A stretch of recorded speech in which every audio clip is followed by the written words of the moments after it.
welcome in. It's College Football Tailgate. It's Wednesday, January 28th. We are now officially in the off-season here. I'm Dan Watkins, joined as always by the great John McKechnie. John, as we're just trying to navigate this post-season world, or you can't really say post-season because, well, the playoffs are over, but as we're trying to navigate with one season now firmly in the books, and as we try to get closer and closer here and figure out what's going on in 2026, I just feel like we're in uncharted waters, in uncharted territory here. It feels like every day. We got coaches calling others to the carpet. We got transfer portal chaos. We got schools taking their quarterbacks to court. What a wild time in college football it is, and we don't even have football for another 8 months. Yeah, this is... this is the sport at its best. The sport is best played out in the circuit courts and everything like that. That's why we love the game. No, it's ridiculous how big of a gong show that this is all turned into.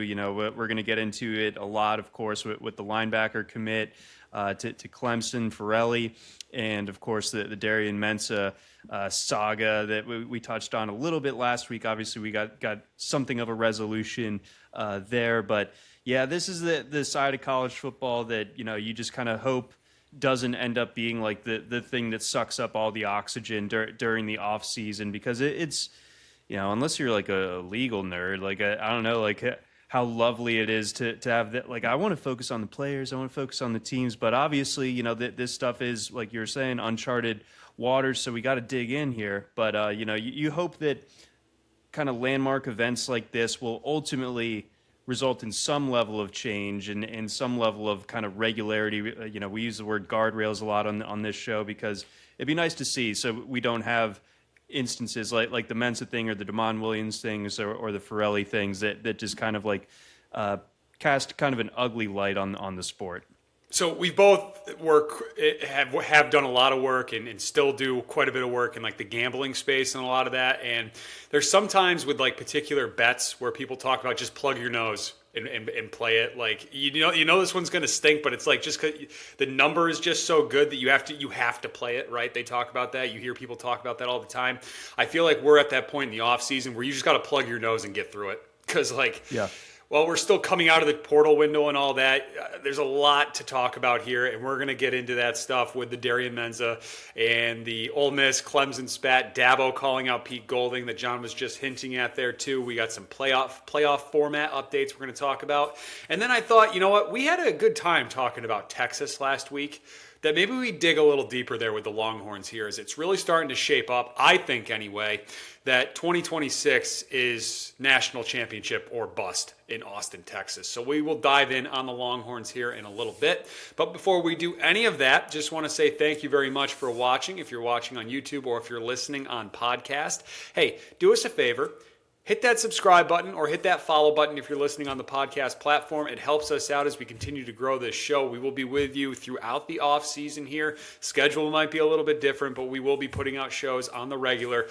We are at College Football Tailgate on YouTube, Spotify, and Apple Podcasts. Find us on all three platforms. You can follow us on Twitter at CFB Tailgate 25.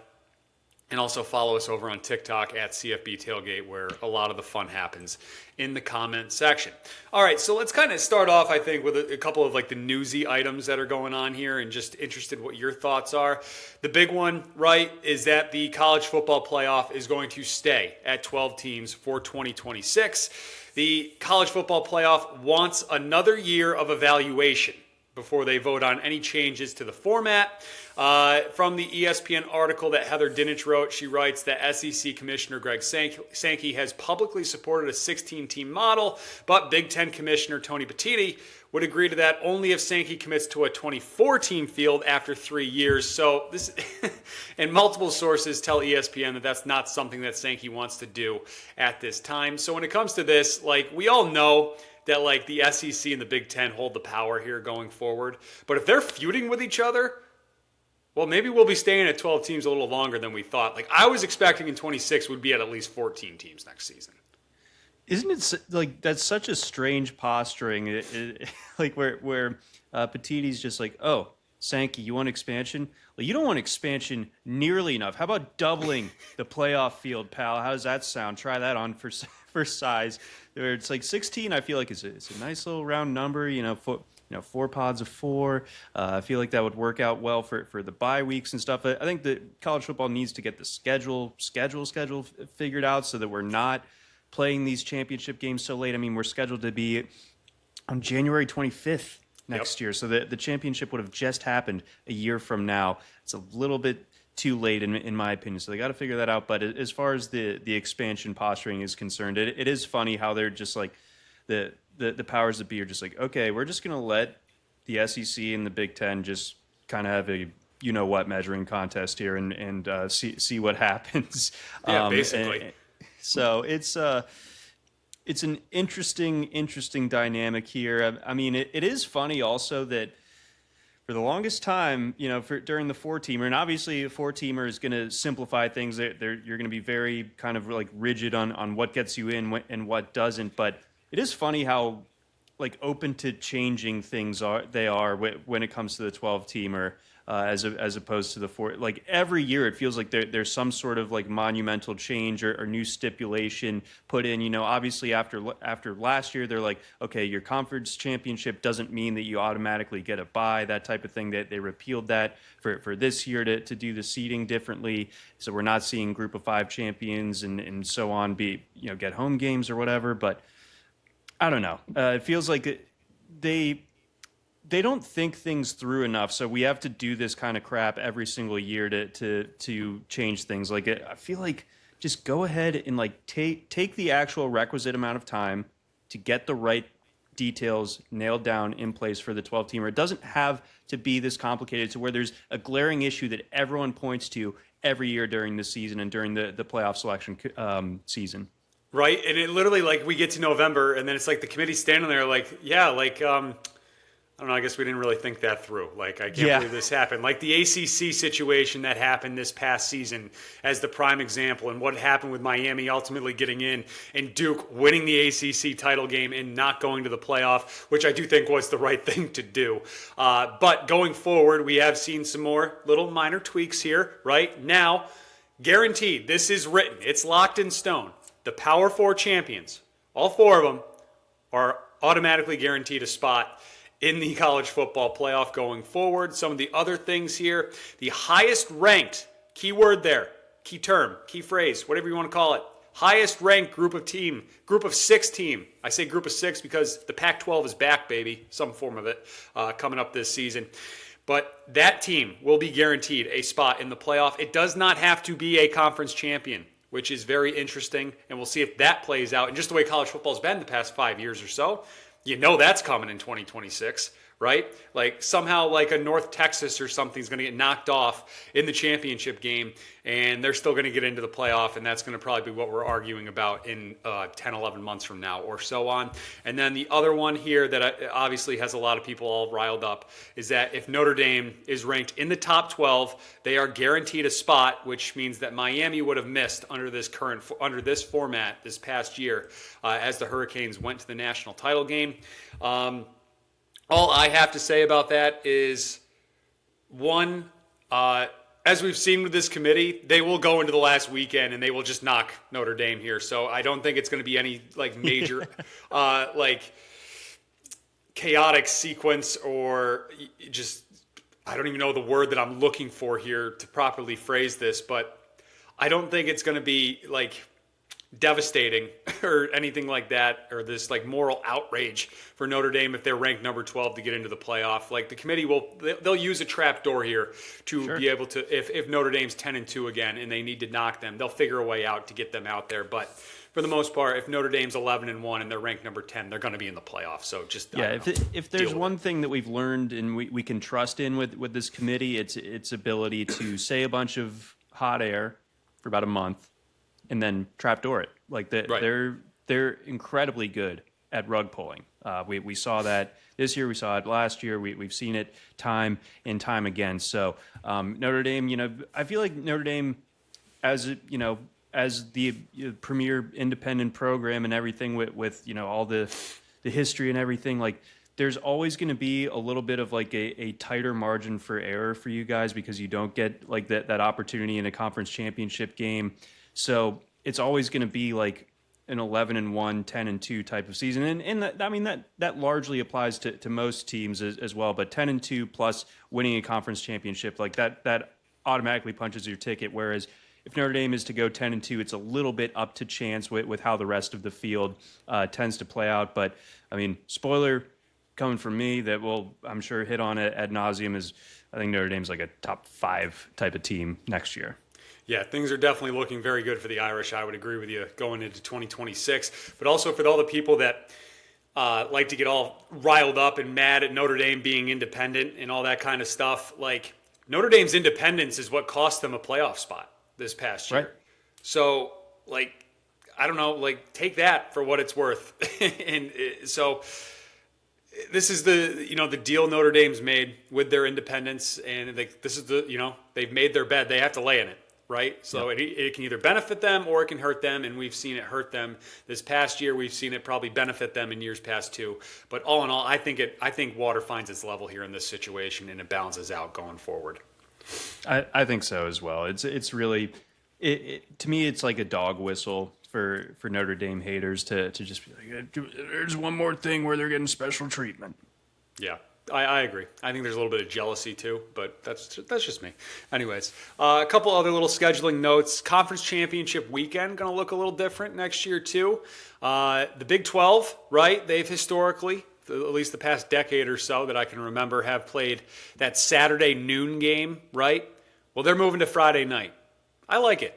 Good for the Big 12. Go take that primetime spot. I mean, normally that's like the Mountain West, and we have like the American game and all that kind of stuff. But let's get a nice Power 4 game going on there on that Friday night. And with that noon slot now open, well, the ACC is going to jump in there. So now I really like how this is set up, right, where each power conference is going to get their own window, because we're going to have the Big 12 that Friday night. We'll have the ACC at noon, the SEC at 3:30, and the Big 10 gets the nightcap there. So I like how everybody has their own window, and we don't have to deal with I've always especially when like the ACC game is good, and the Big 10 games is good too. Like we saw this past year, right? Like I don't want to be channel flipping on Championship Saturday. I want each game to have its own window so you can really dig in and watch these games.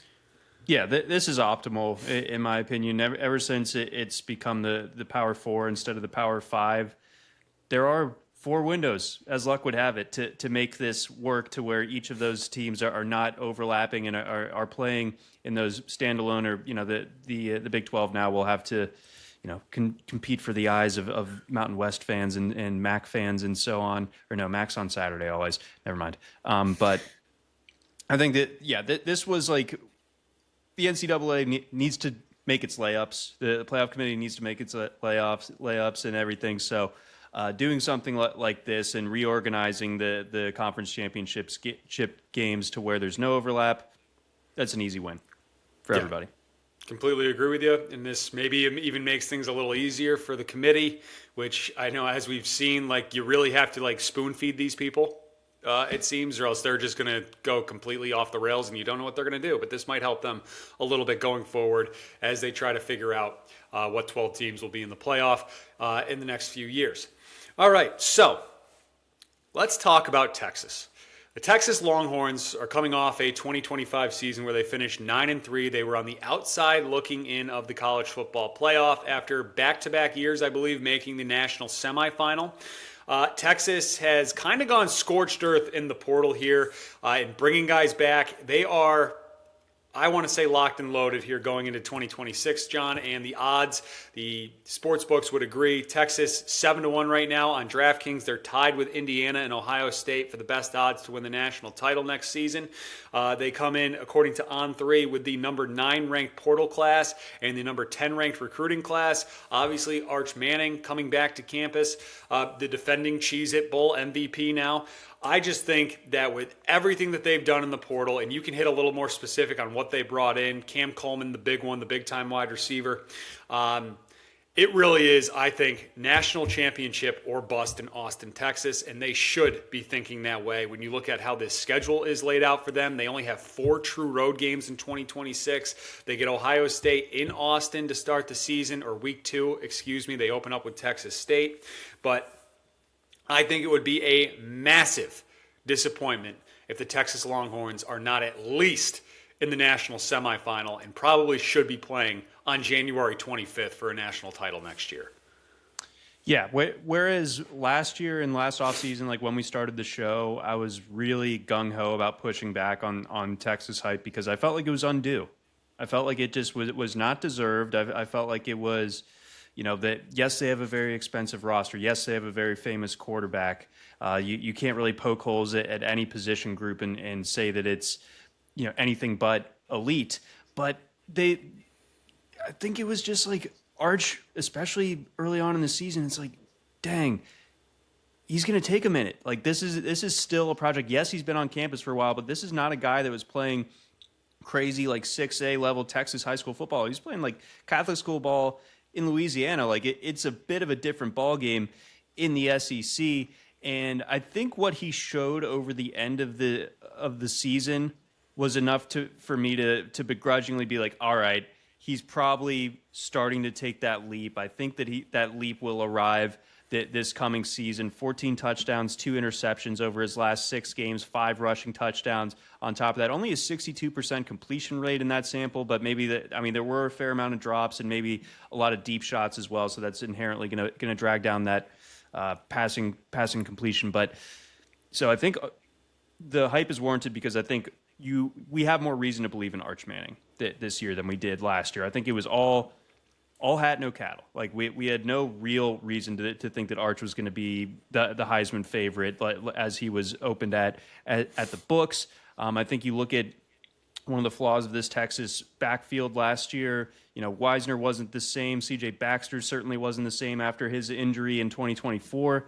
They fixed that. Hollywood Smothers, love his game. He comes over from NC State. Raleek Brown, also a 1,000-yard rusher from Arizona State. You bring in Cam Coleman, like you said. Also got Rasheem Biles, for a linebacker from Pitt. Ian Giffard, defensive lineman, big guys. So they're going to be great on the defensive line from Arkansas. And Bo Masco, highly sought-after cornerback out of Rutgers as well. And like you said, that schedule sets up nice. I mean, I feel like at this point you're going to favor Texas against OU in Red River. They have to go to Neyland, but we'll talk about this later. I'm a little dubious on the direction that the Tennessee's going in. And you get Ole Miss at home, I think is crucial. And I think that Texas A&M had their shot last year. I think we're going to see a bit of a run here where Texas kind of owns that rivalry, if I can say that. Obviously, we're only 2 years into them rekindling it. We'll see what at LSU looks like. LSU is just so different than what it was last year, so it's hard to get a read. I think there's reason to believe in them, but all of this to say that, unlike last year, I do think that Texas hype is warranted for this year. I wish I didn't live in a world where time was a flat circle and where it's going to be so loud and so obnoxious and so the center of college football discourse is just going to be about Texas. But I think at least this time, it's with good reason. Yeah, I think it's definitely much more warranted. And I think if you thought last year was nauseating, last summer leading up to the season, I think it's going to be even more so this year going into the 2026 campaign. That month of November is going to be tough, right? You got to go up to Como, play Mizzou, never an easy spot there. At LSU, like you were talking about, I'm sure that's going to be a night game. That's going to be nuts on that Saturday night. And then you have to go to College Station again as well. And that's never an easy spot. I'm sure that will be a night game right around Thanksgiving for rivalry week, But some of the other pieces too coming back, right? Ryan Wingo coming back, another wide receiver. Gotta love that 1-2 punch. Off the top of my head, I can't think of a better 1-2 punch than Cam Coleman and Ryan Wingo right now. Going into 2026, the offensive line, they brought some big-time former recruits in as well to navigate that and to make that better and solidify that. The offensive line, I don't think they were overly pleased with this past season. I don't think they really loved their depth all that much, but that should change in 2026. And then another little interesting thing too, Will Muschamp returning to Austin as the defensive coordinator. It's been 15 years or so since he was there as the DC, but Muschamp's going to be back calling that defense. Like I said, John, it's like all the ingredients are there for Sark to go on a national title run this next season. And I think we're going to probably do this later on in the offseason, but if they fail and they end up 9-3 again, could Sarkisian be one of those guys potentially on a hot seat at the end of next season? I think so. I think Sark kind of. I know Arch had his hand in a couple of their losses this year as well, but I'm a little bit skeptical of Sark as a big game coach. And I think the way that Texas has all these programmatic advantages with the appeal, like people want to go to Texas. They have the money to have this crazy expensive roster loaded with top tier talent.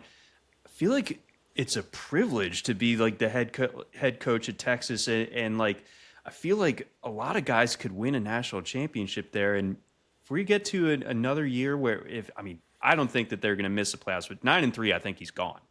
And I think he has to win at least 1 or 2 games in the CFP to make sure that he's the coach again there in 27. And again, this is kind of a recurring theme of these coaching discussions is I wonder when he's going to get tired of the BS too, because like people are at once going to be talking about Texas as the best team, but like we're framing it is a little bit do or die. Whose head's going to roll if it doesn't work out? It's Sark. It's Sark. It's going to be loud. It's going to be obnoxious. The boosters, the media, everything is going to be pointed directly at him. Arch can just go to the NFL after next season. It's right. Really no sweat off his back as far as running this program going forward. So it's going to have to be Sark, kind of adapting and being a little bit more able to rise to the moment that we haven't really seen in a lot of spots that he's had opportunities to do since being in Austin. Yeah, everything is there. It's all laid out there for Texas. And as you go back to that schedule too, no Georgia, no Alabama for the Longhorns on that schedule either next year or for the 2026 season. So I am curious too how Longhorns fans are feeling going into 2026. I would think they should be like gung-ho and sky high on this team, and they should be expecting a championship. So Longhorns fans, tweet at us, leave a comment, right? At CFB Tailgate 25 on Twitter or at College Football Tailgate, right? Leave a comment. I want to know how you guys are feeling here. We're still 8 months away. We're going to talk plenty more about the Longhorns in the months coming up to the season, but I would love to know how you're feeling. Do we think that they have had a modicum of humble pie? Do you think last year calmed them down at all, or do you think because we're right back to where we started from last offseason to where it's like that last season? That's last season. Men in Black, right? The neuralizer. Yep. Just never happened. 2025 never happened. We're ready to go, right? Arch is back. We got this great portal class, great recruiting class, all these returning pieces. And I would expect that they're thinking national championship there. So anyways, you kind of talk about some of the silly stuff that goes on in college football. Well, one of the sillier things, I think, and like one of the sillier headlines that we've seen in a while is a team, a school, a program taking their quarterback to court because of the transfer portal. And that's what was happening and what was transpiring there in Durham, North Carolina, with Duke taking Darian Mensah, their quarterback from this past season, to court over his contract, his NIL deal, and all that kind of stuff. That was a 2-year deal when Mensah tried to enter the transfer portal. Now, as we were kind of talking about last week, the two sides have settled, right? This will not actually go to court. There will be no trial, no case, anything like that. Mensah is free to transfer, and he immediately goes to Miami. I believe that is confirmed by Pete Thamel at ESPN. As we were all expecting, right? Miami has become one of these just quarterback merchants, right? They are looking for mercenaries for hire at that quarterback position. But Darian Mensah is going to go to Miami. I think this is huge for Miami, and like this was definitely what was coming for Duke. Like I didn't see this playing out any other way, like we talked about last week, right? Like there is like no way you can have him be back as the quarterback as your team at Duke after all this plays out, right? When you're taking him to court, like it's just not going to work out on the football field for you, for Duke and for Manny Diaz. So they are looking for a new quarterback, where Miami, right, you had Cam Ward, you had Carson Beck, now you get Darian Mensah, Barkate as well, the wide receiver, going down to the U. But I think this is expected of what was going to happen there in this situation. Yeah, I think so. This started to kind of formulate, 2 Fridays ago? I think the Friday before the national championship when the portal was about to close, and everyone's talking about, what's Miami going to do next year at quarterback? Well, here's this obvious giant domino that's toppling as we speak with the the unpleasantness between Mensah and Duke on that Friday afternoon, and reports of him looking to hit the portal. It's like, are we going to have another DeMond Williams situation, or is he really going to see this through and get himself into the transfer portal? And Duke, like you were saying, settled both sides there. So now we do see Duke. They moved. It's hard to feel like bad especially for a school like Duke, even though this is a college football show, not a college basketball show. But it's like they did so well to identify Mensah as a great transfer target. They drew up this big NIL contract to bring him there and, kind of keep the football program relevant. And he still splits after 1 year to go somewhere else. And, objectively, would you rather be quarterback at Miami or Duke? Like, obviously, Miami. Well, I mean, one of those schools won the ACC. The other one, yes, they made a little run in the playoffs, but they ended up empty-handed. Fair.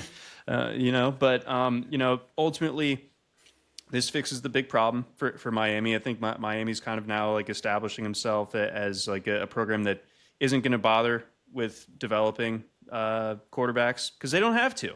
They can let somebody else do that and then just offer whoever it is every single cycle the most money and just go ahead and get a quarterback. It obviously, like you said, worked with Ward. It worked with Beck. It's going to work with Mensah. I really like this get for Miami. Leaving aside all the kind of mess that has gone into this makes Miami pretty formidable, I think, going into next year. And the Barcade expected addition as well. If you weren't paying super close attention to Duke and Duke's offense this year beyond Mensah, he's nasty. He had like a 25% target share, 9 yards a target, which is really impressive when you have that level of target volume, over 1,000 yards receiving. So that obvious chemistry with Mensah coming down to Miami, I think that's huge. I don't know if I put it on the same level as Cam Coleman and Wingo, but Barcade and Malachi Toney is nothing to sneeze at. Yeah, that's definitely going to be a fun team to watch. And that's what I wanted to ask you, right? Like, is Miami here to stay, right? They had this great run to the national title game in 2025. They come up short. They firmly put themselves back on the map as like a premier program and someone to watch. But are they here to stay where they're going to be competing for national titles going forward? And I think these two moves, bringing in Mensah and Barcade, I think that does kind of solidify Miami going forward and just this great plan that Mario has. We know he's a tremendous recruiter.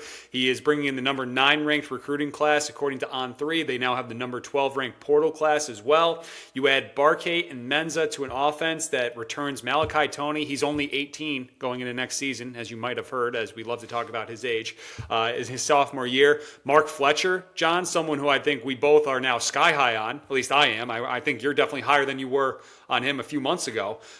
He's returning next year for Miami as well.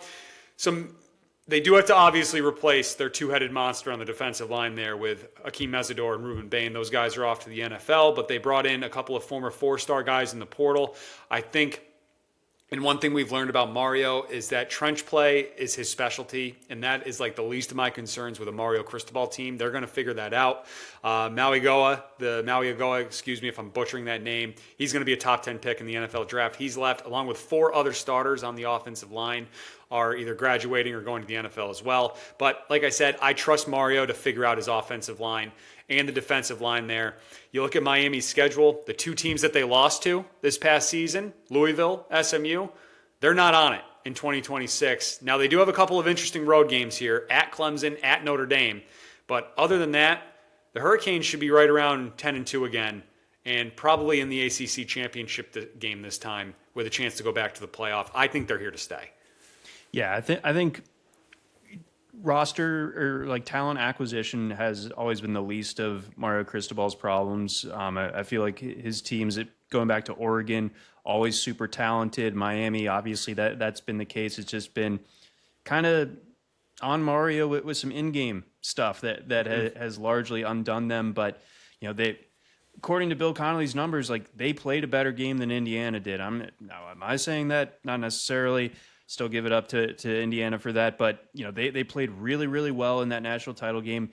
Really good coaching. Like, I mean, not having any penalties against Ohio State or being able to get it done when it mattered the most against A&M. Like, there were some really impressive coaching performances from Cristobal that showed a level of growth there to where it's like this Miami program can be maxed out now, because I felt like there was an element of Cristobal maybe being a little bit of a limiting factor with the in-game stuff, but that doesn't seem to be as much of an issue anymore. Now, obviously, you should probably buckle up the special teams, make sure that punts aren't getting blocked when you're backed up inside your own 20. But other than that, I don't see a reason to doubt Miami. Like you said, they picked up Damon Wilson to help kind of take out the sting of losing Bain and Mesidor. You know that offensive line will be inexperienced. I think that's something, but at the same time, you can always trust a Cristobal team to have good offensive line play. I think you can develop that about as well as anybody. You get Mensah, Fletcher, Malachi Toney, Cooper Barcade. It's a lot.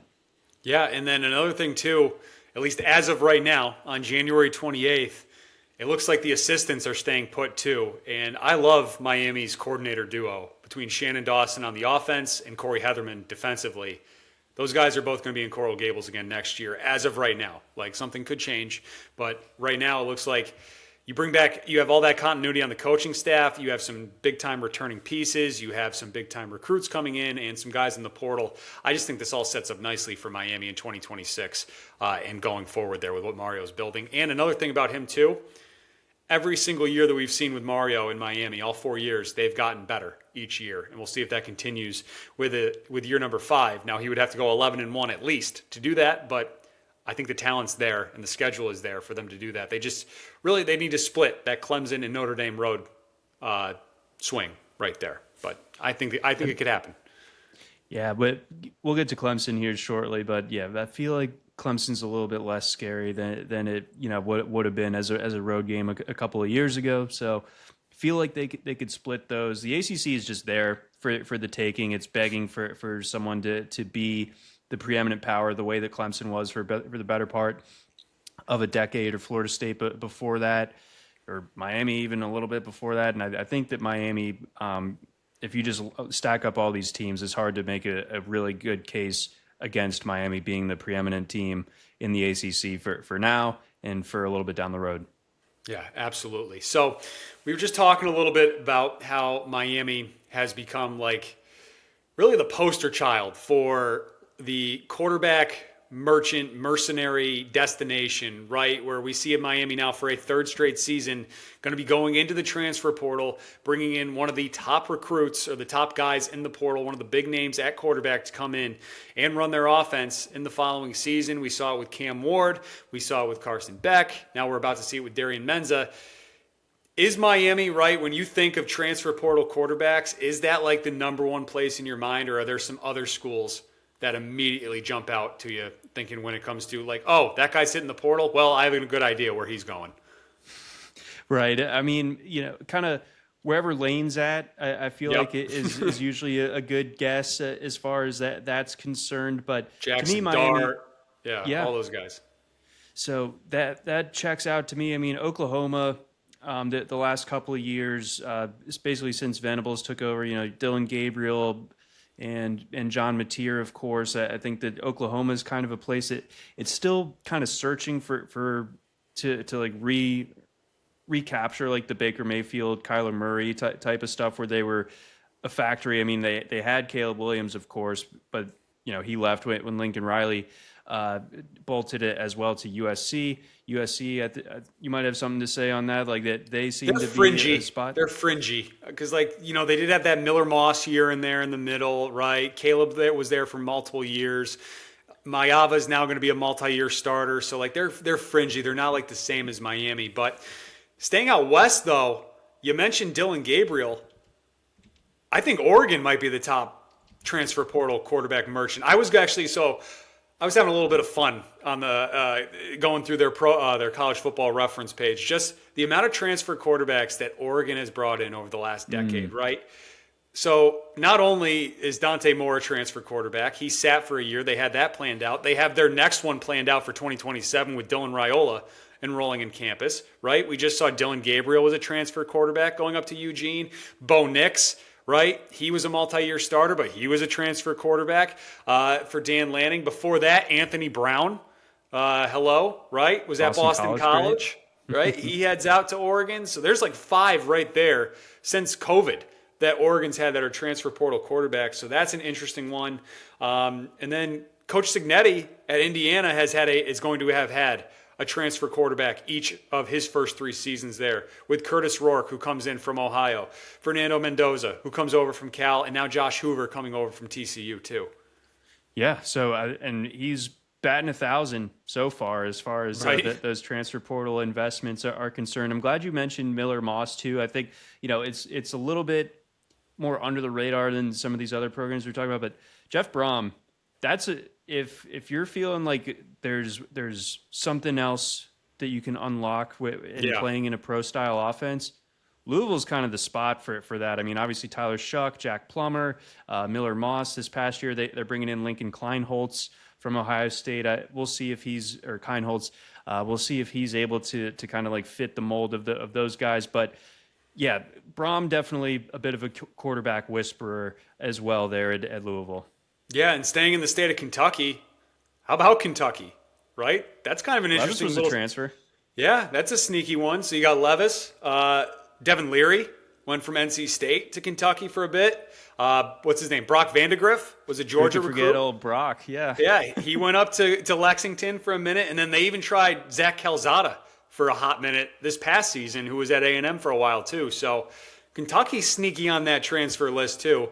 And then one other one who I think has fallen off, Notre Dame was for a while, right? Mm-hmm. Marcus Freeman going right into the portal, Sam Hartman, Riley Leonard. But it seems like things have solidified with CJ Carr, going to be a multi-year starter and a high school recruit too. So it seems like they've kind of figured that out there and staying away from the portal. But it is interesting how some schools definitely come to mind much quicker than others when it comes to transfer portal quarterbacks. Yeah, there's very much like 2 viable ways of doing it, and one of them is plucking through the transfer portal. Like if you have the coffers deep enough to get a top end transfer recruit, then that's a great way. I mean, it's been proven time and time again that both of the quarterbacks in the national championship game were transfers in their first year at those respective programs. So like that's definitely a way to do it.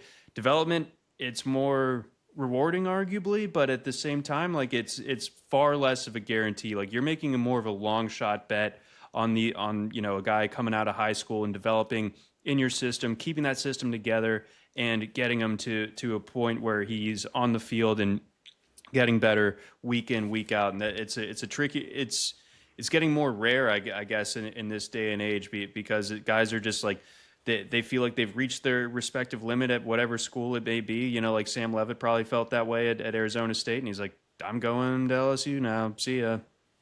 Yeah, absolutely. And when we talk about the portal and we talk about development, right, we just talked about kind of like the poster boys for the portal and bringing in quarterbacks and all that kind of stuff. When you think of like develop in high school recruiting, the first name I think that comes to mind normally for me is Dabo Swinney, because he has just been so outspoken about how he doesn't like the portal and all that kind of stuff. Well, Dabo is right back in the middle of some drama again here, because there was a linebacker who Clemson went into the portal to get, which is like the sneaky funny part of like this entire story, is that Clemson went into the portal. They bring this linebacker from Cal to Clemson. This kid enrolls.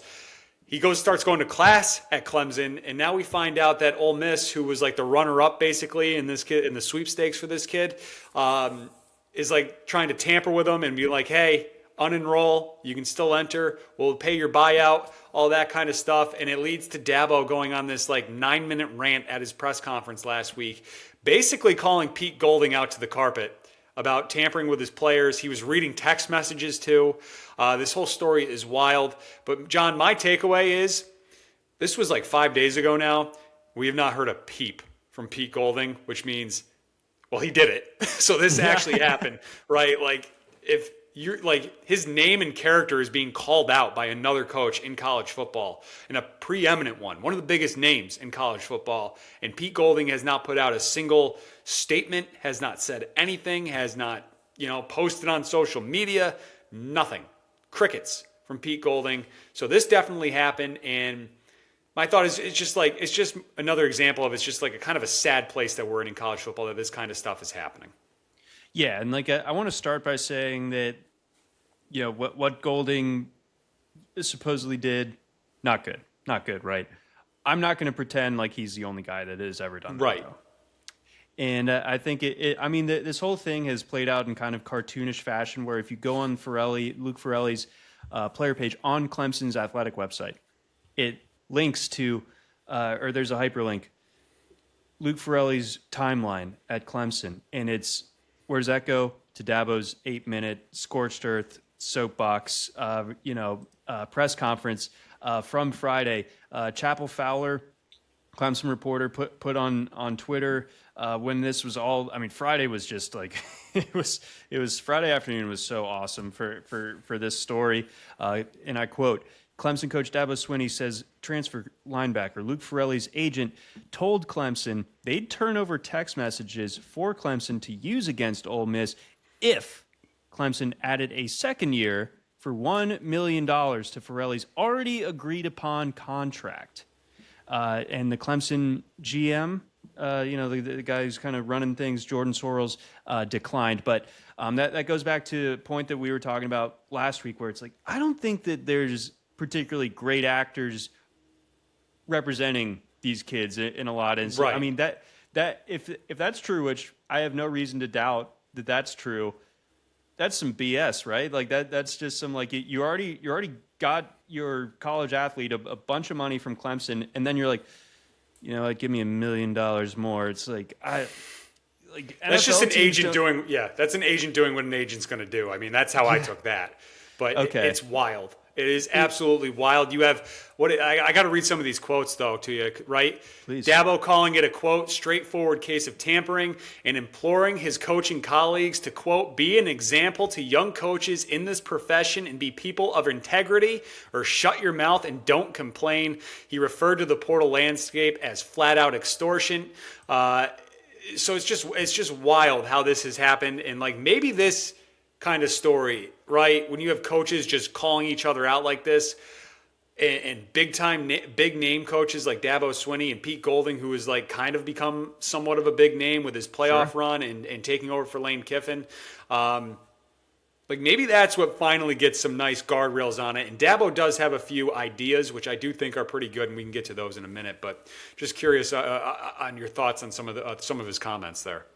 Yeah, I mean, it does need to be cleaned up. Like right now, it's ugly, and like whether or not that this is verified and confirmed, but like there's message board stuff out there about certain coaches kind of chumming the waters or doing a little rat poison action where they will talk about fake numbers that their players are getting to kind of like, it's like, hey, our linebacker is making X amount of dollars over here. Whether that's true or not, they're putting that out there to kind of like coax players that are at other schools to be like, you know what?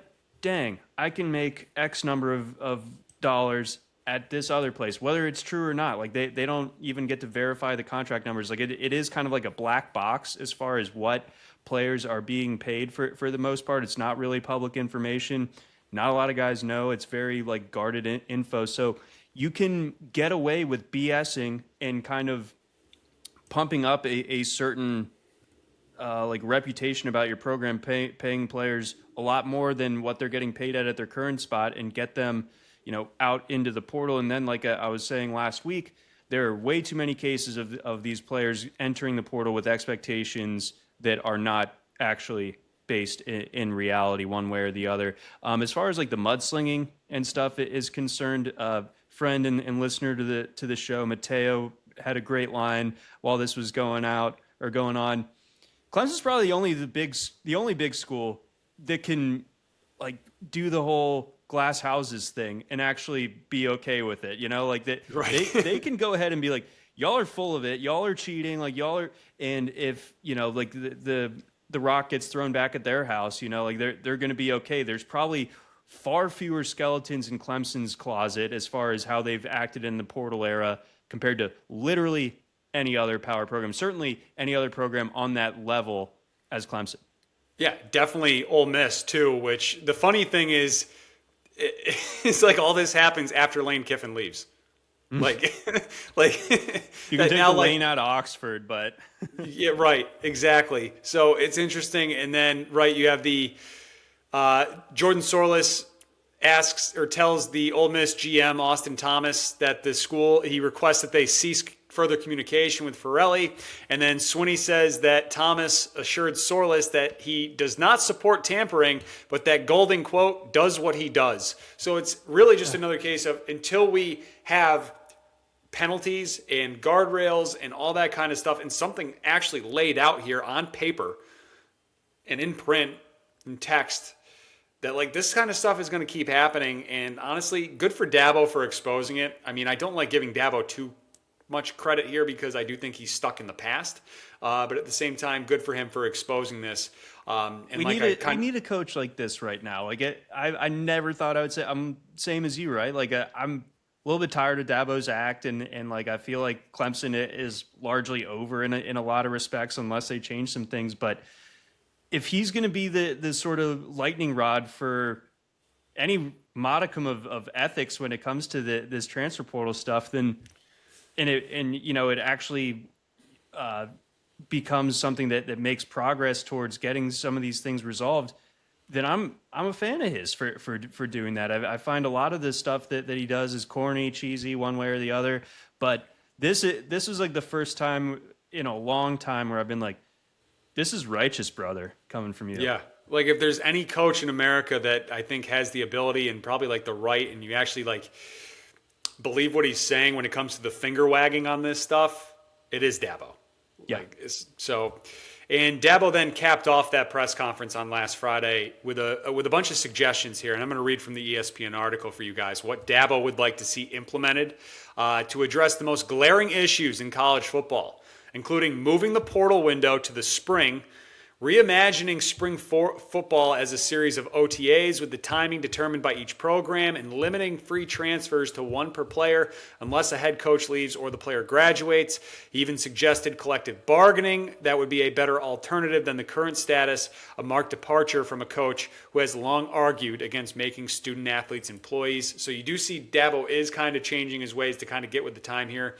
And I have heard this idea floated out as well, where something more of a set payment structure for these kids, where if you're a freshman in the ACC, you know you're making X amount, and then you know as a sophomore you're going to make Y, Z as a junior, and so on, right? And the same thing in each different conference, where you know what your payout's going to be, and it kind of puts NIL back in that box of what it was like originally intended for, of being that little extra sprinkle cherry on top, where like the big time players can get those extra little like endorsement deals and stuff like that from like the local car dealership to just sprinkle that on top. And then if you do want to transfer, that's fine, but you're going to go back down to the bottom rung there and then work your way back up again. Now, Dabo's talking a little bit more about like deferred money that you wouldn't get till you're 25 and all that kind of stuff, and it's a total popsicle headache. That's a tougher sell for these kids.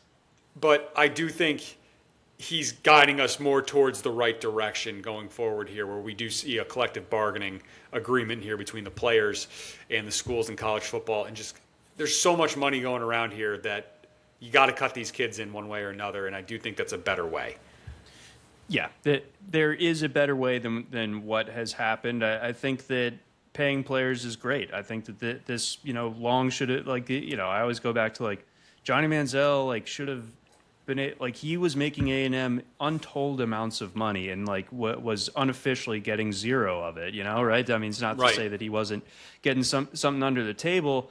So that kind of stuff should be above board, but we've kind of gone back into the shadow realm with a lot of how this particular sausage is made, and it's made for an uglier sport, an uglier offseason, an uglier time where there's no real loyalty to the schools. There's year-to-year free agency. It feels like it's just this mess. And like I was saying last week, where college basketball, I'm a Maryland Terps fan. I'm from Maryland.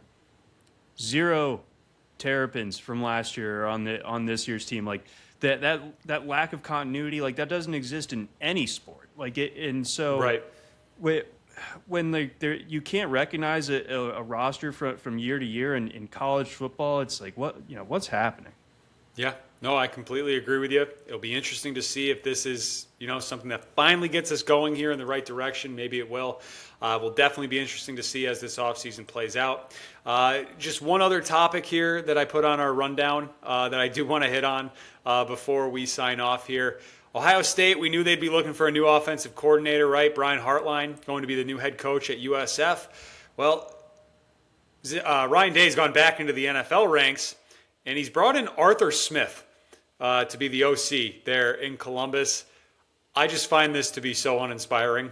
I don't know. I am not an Arthur Smith guy at all. I don't like his offenses. This is the guy that would continuously take Bijan Robinson off the field, right, in first and goal situations. I think he's always been a little overrated. And if you watch the Steelers, right, for the last year, that's not exactly the offense I'd want to replicate. So I don't know. I don't know if there's a personal connection there, but I don't like this hire for Ohio State. I don't think this is going to – I think even with the pieces that they're bringing back with Sayin and Jeremiah Smith, who's the best player in the country, and Bo Jackson at running back, I think Ohio State fans are going to be very upset with their offense next year.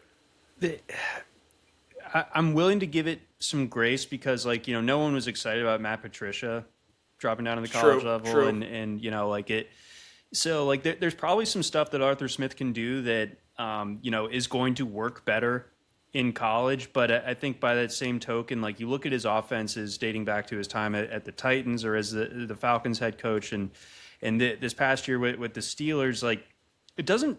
If I'm Ohio State, that's not an offense I want to run with the pieces that I have on hand. So he's going to need to kind of change his stripes, and I'm skeptical as far as that is concerned. There's probably going to be way too much tight end crap. There's going to be way too much 13 personnel for an Ohio State offense where it's just just Sayin and Jeremiah Smith. Just do that. Yeah. Do that. Yeah, and but to your point there about the tight end crap, is he going to figure out how to use the right one? Kyle Pitts was a disaster with him as the head coach in Atlanta, and it takes for him leaving, right, and Zach Robinson becoming the offensive coordinator for Pitts to have the best season of his pro career this past year in 2025. So I don't know.